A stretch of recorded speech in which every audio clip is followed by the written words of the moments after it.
Hello students, in today's class we are going to discuss the new topic, that is types of loans.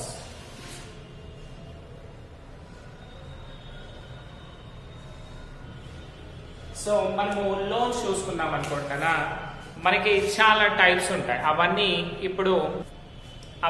ఇప్పుడు discuss చేద్దాము. So already we know bank ఏం చేస్తుందన్నా, it attracts a deposit from the individuals and makes loans, అంటే వేరే వాళ్ళకి borrowers కి డబ్బులు ఇస్తుంది అని అనుకుంటాం కదా. So this will be the secondary function, అంటే lending of loans is the secondary function of banks.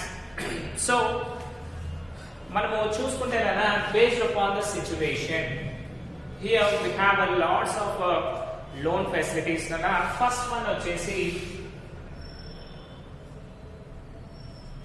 Consumer loans. అంటే తెలుసా? తెలీదు. బట్ మీలోనన్నా ఇప్పుడు వీడియో చూసే ప్రతి ఒక్కరు కూడా, అంటే almost 80% of the people has been used this consumer loans. ఎలా అంటారా? చూడండి, మీరు టీవీ కొంటారు, డబ్బులున్నా కొంటారు, డబ్బులు లేకపోయినా కొంటారు. ఎలా కొంటారు? విత్ ఈఎంఐ ఫెసిలిటీ కదా. ఇప్పుడు చూడండి, మనకి ఐడిఎఫ్సి బ్యాంక్ కానివ్వండి, బజాజ్ ఫిన్కార్ప్ కానివ్వండి, బజాజ్ ఫైనాన్షియల్ సర్వీసెస్, ఇవన్నీ ఉన్నాయి కదా. ఇవన్నీ ఏం చేస్తాయి కదా, ఇప్పుడు మనకి బజాజ్ ఎలక్ట్రానిక్స్ చూడండి, వాడు ఏమంటాడు, సింపుల్ గా 1 రూపీ ఇవ్వండి, ప్రోడక్ట్ తీసుకుపోండి అని చెప్తాడు. మిగతా డబ్బులు ఏం చేస్తున్నాడు వాడు? Is making it as a consumer durable loan. అంటే ప్రతి మనిషికి ఉండన బేసిక్ నీడ్స్ అండ్ కొన్ని ఐటమ్స్ అనేవి కంపల్సరీ ఇంట్లో ఉండాల్సి వస్తుంది. కానీ due to lack of financial support వాళ్ళు కొనలేని స్టేజ్ లో ఉండొచ్చు కదా. అందుకనే వీళ్ళు ఏం చేశారన్నా అంటే కన్స్యూమర్ క్రెడిట్స్ అనేవి ఇవ్వడం జరుగుతుంది. సో దీని ప్రకారం ఏం చేస్తారు, కన్స్యూమర్స్ వాళ్ళకి ఏవైతే గూడ్స్ కావాలియో, ఓకేనా, ప్రోడక్ట్స్ కావాలియో అవన్నీ వాళ్ళు డైరెక్ట్ గా పర్చేస్ చేయొచ్చు. And they can pay in the form of EMIs, అంటే ఇన్స్టాల్మెంట్ బేసిస్ లో పే చేసే ఛాన్సెస్ ఇస్తుంది. దీన్నేనా under the 20-point short-term program, the scope of consumer credit has been extended to cover expenses of marriage, funeral, etc. as well. So మనం చూసుకుంటేనైనా TVs, refrigerators, washing machines ఇవి తీసుకోవడానికి మనం maximum చూస్తాం. కానీ మన గవర్నమెంట్ కొన్ని టైమ్స్ లో ఏం చేసిందన్నా 20 points ప్రోగ్రామ్ అని పెట్టిందన్నా, దాన్ని బేస్ చేసుకొని మీరు పెళ్లి చేయాలి అనుకోండి, గ్రాండ్ గా చేయాలి అనుకుంటారు, బట్ మీ దగ్గర డబ్బులు లేవనుకోండి, చేయగలుగుతారా? లేదు. సో ఆ మ్యారేజెస్ అండ్ ఫ్యూనరల్ సిచ్యువేషన్స్ కి కూడా ఈ కన్స్యూమర్ క్రెడిట్ లోన్స్ ఇవ్వాలి అనే ప్రాసెస్ రన్ అవుతా ఉంది అన్నమాట. ఓకేనా, this is the thing. So ఇక్కడ కన్స్యూమర్ డ్యూరబుల్ లోన్ లో ఏమవుతుంది, మళ్ళీ వాళ్ళు మీకు క్యాష్ ఇస్తున్నారా? ఇవ్వడం లేదు. మీకు చూడండి, ఒక లిమిట్ పెడతారు. ఎగ్జాంపుల్, నా ఐడిఎఫ్సి క్రెడిట్ లిమిట్ చూసామనుకోండి, నా 1,68,000 రూపీస్ ఉంది. అంటే నేను ఏం చేయొచ్చు, I can't take cash, but 1,68,000 rupees worth of goods నేను పర్చేస్ చేయొచ్చు. పర్చేస్ చేసి మళ్ళీ ఏం చేయాలి, మంత్లీ బేసిస్ లో దాన్ని పే చేయాల్సి వస్తుంది. That is in the form of EMIs. ఓకేనా. అలాగే చూసుకుంటే కదా, నాకు బజాజ్ ఫైనాన్షియల్ సర్వీసెస్ లో కూడా 68,000 క్రెడిట్ లిమిట్ ఉంది. ఓకేనా, this is my personal experience. 68,000 credit limit ఉంది. బట్ నేనేం చేశాను, just to purchase my mobile I have used only 16,500 rupees. అంటే మిగతా అమౌంట్ ఉంది కదా, కావాలి అంటే దాన్ని కూడా నేను యూజ్ చేసుకోవచ్చు. అంటే కంపెనీస్ ఏం చేస్తాయి కదా, మీరేమన్నా వస్తువులు కొంటా అంటే చెప్పండి, నేను ఇప్పిస్తాను, మీరు డబ్బులు తర్వాత పే చేయండి అని చెప్తారు. ఓకేనా. అంటే ఇక్కడ బ్యాంక్స్ ఏం చేస్తున్నాయి, వాళ్ళు కంపెనీతో, అంటే బజాజ్ ఎలక్ట్రానిక్స్ కానివ్వండి, రిలయన్స్ డిజిటల్ కానివ్వండి, వీళ్ళతో ముందే టైప్ అవుతాయి. సో వాళ్ళు డీలింగ్స్ చూసుకుంటారు కదా. బట్ మనం ఏం చేయాలి, జస్ట్ ఈఎంఐ బేసిస్ లో అమౌంట్ పే చేస్తే చాలు. So this is called as consumer credit loans. Consumer credit loans. Okay. Second one, miscellaneous advances. Miscellaneous advances. So miscellaneous advances అంటే నా అప్పుడప్పుడు ఎక్స్పోర్టర్స్ ఇంపోర్టర్స్ ఉంటారు కదా, వాళ్ళకి బిల్స్ ఆఫ్ ఎక్స్చేంజ్ ఇలాంటి సిచ్యువేషన్ లో ఈ మిస్లీనియస్ అడ్వాన్సెస్ అప్పుడప్పుడు వాళ్ళకి సపోర్టివ్ గా ఉండడానికి ఈ మిస్లీనియస్ అడ్వాన్సెస్ ఇవ్వడం జరుగుతుంది.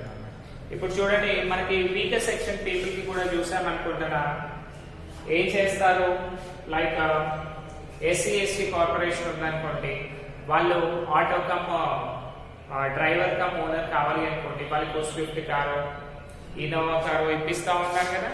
సో వాటన్నిటిని మనము మిస్లీనియస్ అడ్వాన్సెస్ అనుకోవచ్చు. అంటే వాళ్ళు ఏం చేస్తున్నారు, వాళ్ళు ఇంకొంచెం డెవలప్ కావడానికి వీళ్ళు సపోర్టివ్ గా ఉంటారు. ఎక్స్పోర్టర్ ఇంపోర్టర్స్ ఉంటారు కదా, వాళ్ళకి సమ్ టైమ్స్ ఏంటంటే డబ్బులు సరిపోక ట్రేడింగ్ అనేది కొంచెంలోనే ఆపేయాల్సిన సిచ్యువేషన్ కూడా వస్తుంది. అలాంటప్పుడు వీళ్ళు ఏం చేస్తున్నారు, డిస్కౌంటింగ్ ఆఫ్ బిల్స్ ఇస్తున్నారు. దాన్ని పే చేసుకొని మెచ్యూరిటీ లెవెల్ గా మెచ్యూరిటీ డేట్ రాగానే ఏమవుతుందన్నా వాళ్ళ అమౌంట్స్ అనేవి ఇంక్రీజ్ అవుతాయి కదా.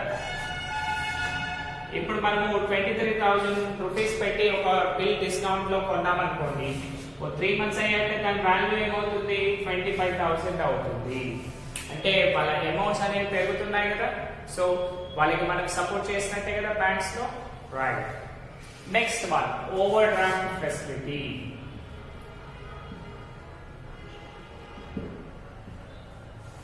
What do you mean by overdraft? Already you know about this nana. Overdraft అంటే ఏంటి అంటే, ఇప్పుడు చూడండి, మన డిపాజిటర్ వచ్చేసి అంటే బ్యాంక్ లో డిపాజిటర్ వచ్చేసి కరెంట్ అకౌంట్ హోల్డర్ అనుకోండి. కరెంట్ అకౌంట్ ఎవరికి ఇస్తాం మనము, we give it for business people. So business people ఏంటంటే maximum lots of amount maintain చేస్తానే ఉంటారు. But due to some issues, అంటే మనం ఎక్కడైనా ఆర్డర్ చేశాము, వాళ్ళకి పేమెంట్ చేయాలి, ఓకేనా, ఆ టైంలో మన దగ్గర డబ్బులు లేవు అనుకుంటాం. ఎగ్జాంపుల్ చూసుకుంటే కదా, example we need 7 lakh rupees for payment, ఓకేనా, 7 లక్షల రూపాయలు ఆ బిజినెస్ మ్యాన్ కి కావాలి. కానీ ఇక్కడ ఏమైందన్నా, హీ హ్యాస్ ఓన్లీ అకౌంట్ లో 5 lakh rupees మాత్రమే ఉన్నాయి అనుకుంటాం. అంటే ఎంత తక్కువ ఉన్నాయి, అమౌంట్ వచ్చేసి 2 lakh rupees తక్కువ ఉన్నాయి కదా. ఇప్పుడు పేమెంట్ చేయలేదు అనుకోండి, ఆ కంపెనీకి గుడ్ విల్ ఉంటుందా, ఉండదు. దీనివల్ల ఏమవుతుందన్నా వాళ్ళ నేమ్ అండ్ ఫేమ్ తక్కువ అయ్యే ఛాన్సెస్ ఉంటుంది, అంటే డిమోటివేట్ అయ్యే ఛాన్సెస్ ఉంటుంది.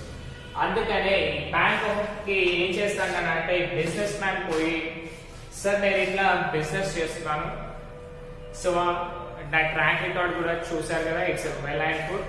సో నాకేంటి అంటే, నాకు 2 lakhs rupees తక్కువ అవుతున్నాయి, నాకు కొంచెం అమౌంట్ అడ్జస్ట్ చేయండి, నేను ఏం చేస్తాను, మళ్ళీ ఒక 1 month కానీ 1.5 month కానీ మీకు రీపే చేస్తాను, అంటే డిపాజిట్ చేస్తాను అని చెప్పేసి ఈ బిజినెస్ మ్యాన్ ఏం చేస్తాడు, బ్యాంకుకి చెప్తాడు. బ్యాంకుకి చెప్పినప్పుడు వాళ్ళు కూడా ఏం చేస్తారన్నా, ఆ 2 lakhs అమౌంట్ ఏదైతే ఉందో ఎక్సెస్ ఆఫ్ అమౌంట్ ఇస్తారు, అంటే ఉన్న బ్యాలెన్స్ కంటే ఎక్కువగా ఇస్తున్నారు. That is over draft. అంటే ఏంటన్నా, ఓవర్ డ్రాఫ్ట్ తీసుకోవడం, ఎక్సెస్ ఆఫ్ అమౌంట్ తీసుకునే దాన్నే మనము ఓవర్ డ్రాఫ్ట్ ఫెసిలిటీ అని పిలుస్తాం. సో ఇక్కడ 2 lakh rupees కదా, దాన్ని మనము ఓవర్ డ్రాఫ్ట్ అని పిలవాలి, ఓకేనా. ఉన్న అమౌంట్ నార్మల్, వాడే అమౌంట్ వాడు తీసేసుకున్నాడు, కానీ 2 lakhs ఎక్సెస్ తీసుకున్నాడు కదా. So this is an overdraft facility, ఓకేనా, right. Next one, term loans.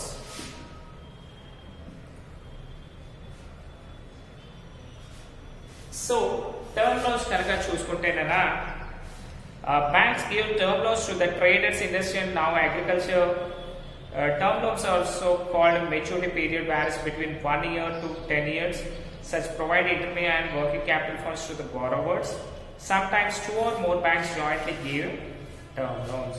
So term loans అంటే ఏంటంటే, నార్మల్ గా బిజినెస్ పీపుల్ కి కానివ్వండి, ఇండస్ట్రియల్ పీపుల్ కి కానివ్వండి, ఇప్పుడు ఈవెన్ అగ్రికల్చర్ పీపుల్ కి కూడా ఇస్తున్నారు. ఈ టర్మ్ లోన్స్ ఎలా ఉంటాయి అంటే యూజువల్లీ 1 year నుంచి 10 years గ్యాప్ లో ఇస్తారన్నమాట. అంటే బిట్వీన్ 1 year అండ్ 10 years లోపు మీరు ఒక డ్యూరేషన్ పెట్టుకొని ఆ టర్మ్ లోన్స్ తీసుకుంటాం. ఇప్పుడు చూడండి, మనం సింపుల్ గా చెప్పాలి అంటే క్రాప్ లాస్ తీసుకుంటాం కదా, ఆ పంట అయిపోయాక ఏం చేస్తాం, వాటిని అమ్మేసి డబ్బులు రీపే చేస్తాము అని చెప్తాం. That is a term loan.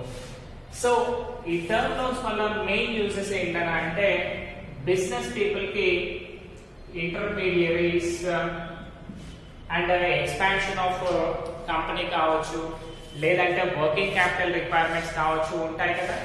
So వాటన్నిటిని తీర్చుకోవడానికి ఈ టర్మ్ లోన్స్ ని మనం యూజ్ చేస్తా ఉన్నాము. ఓకేనా, these are the things.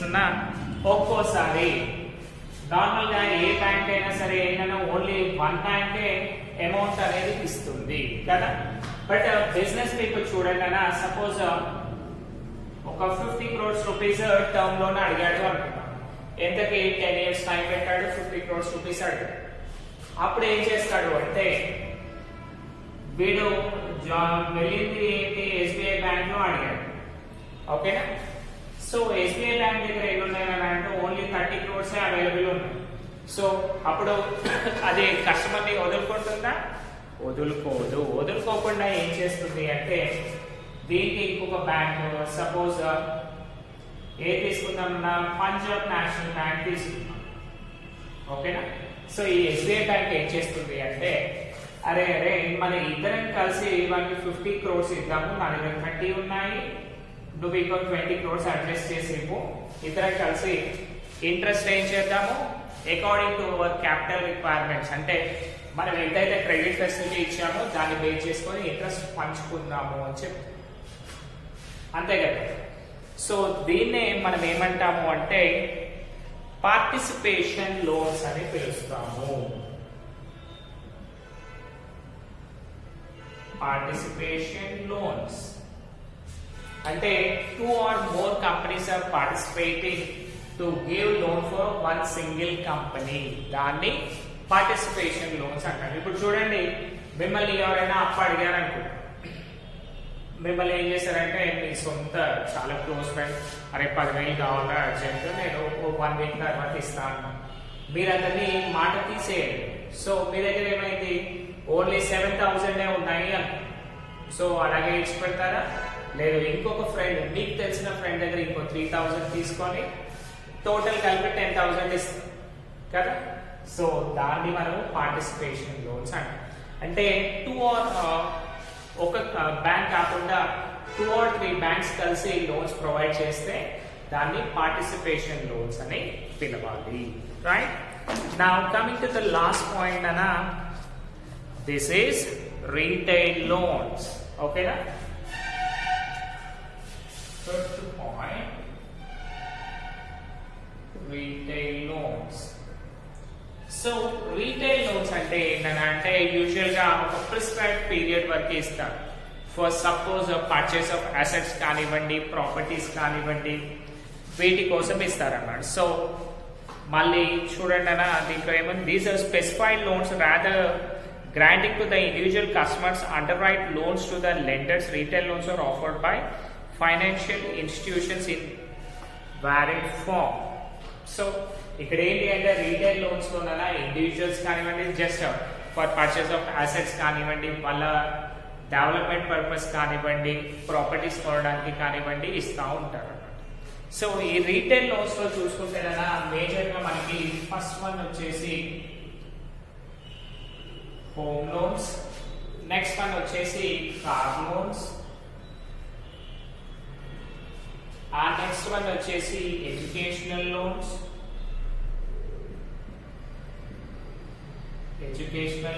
and personal loans,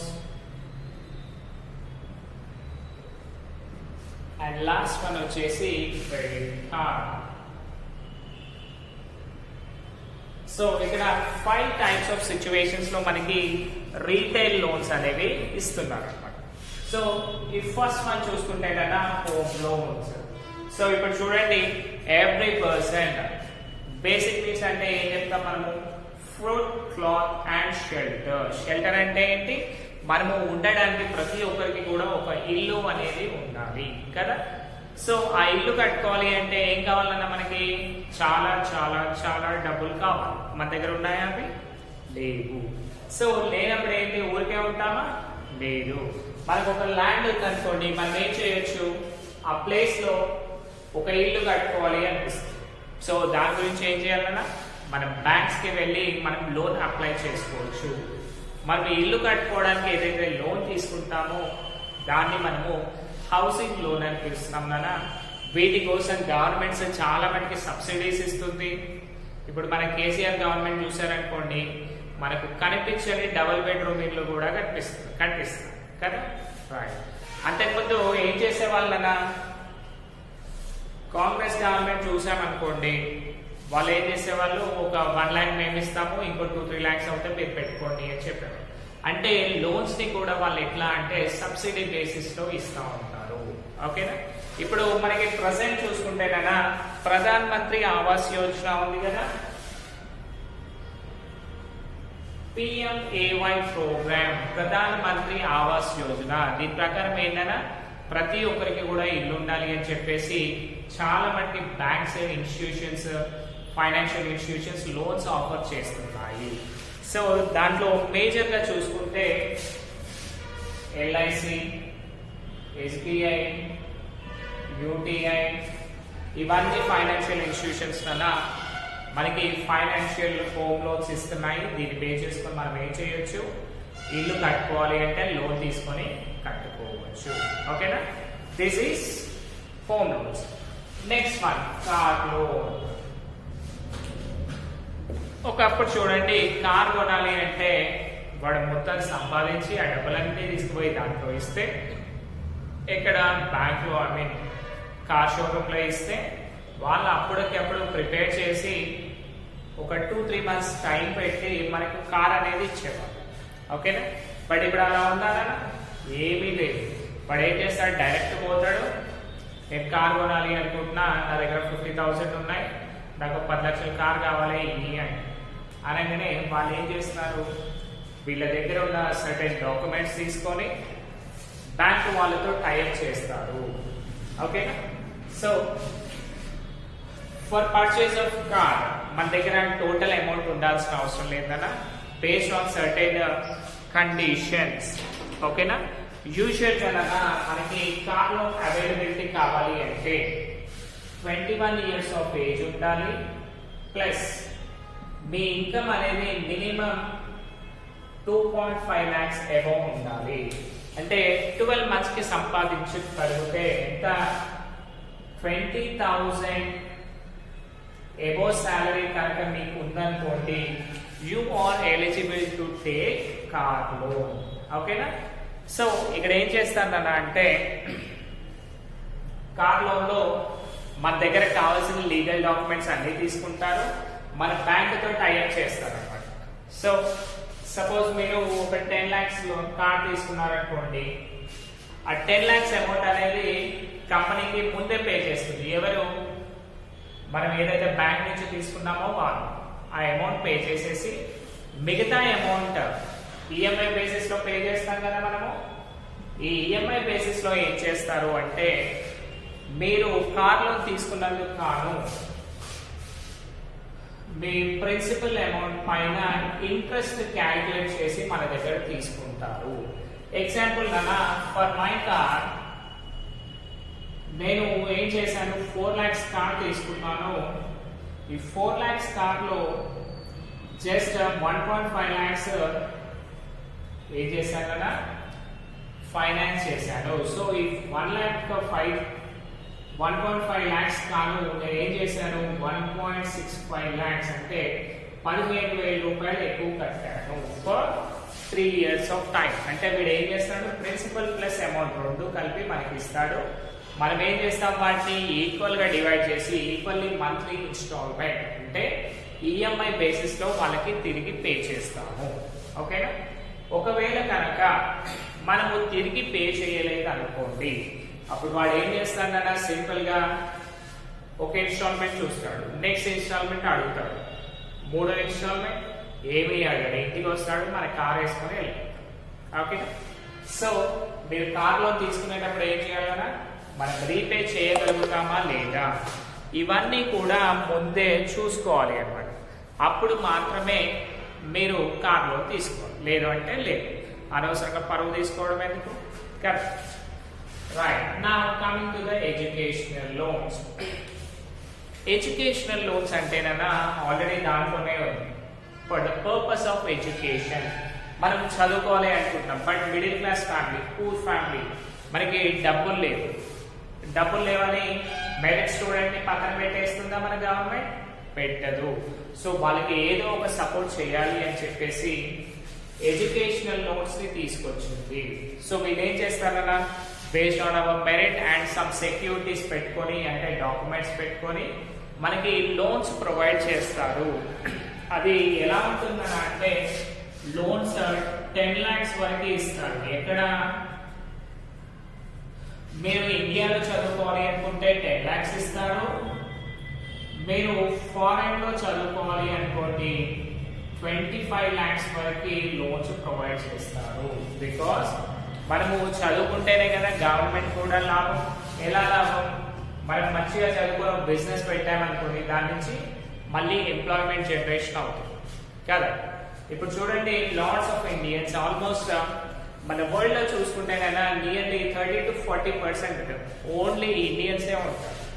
ఎందుకంటే we are merits, we are gems. But చిన్న థింగ్ ఏంటి, మనకు కొంచెం లేజినెస్ అనేది ఉంటుంది. ఆ లేజినెస్ ని పక్కన పెట్టామనుకోండి, we can do what ever wonders we can do. ఓకేనా? సో ఎడ్యుకేషనల్ పర్పస్ తీసుకునే లోన్ ని మనము ఎడ్యుకేషనల్ లోన్ అంటాం కదా. ఇదేంటి, ఇండియాలో అయితే 10 lakhs వరకు ఇస్తారు, ఫారెన్ లో చదువుకుంటా అంటే 25 lakhs వరకు ఇస్తారు. Next last second one, personal loan. So అన్ని బాగానే ఉన్నాయి కానీ అప్పుడప్పుడు ఏం కావాల్సి వస్తుందన్న అర్జెంట్ రిక్వైర్మెంట్ ఆఫ్ మనీ కావాల్సి వస్తుంది. అంటే వాడి పర్సనల్ నీడ్స్ కోసం దేని గురించి అయినా ఖర్చు పెట్టుకోవచ్చున్నా. దీన్ని ఒక విధంగా చెప్పాలి అంటే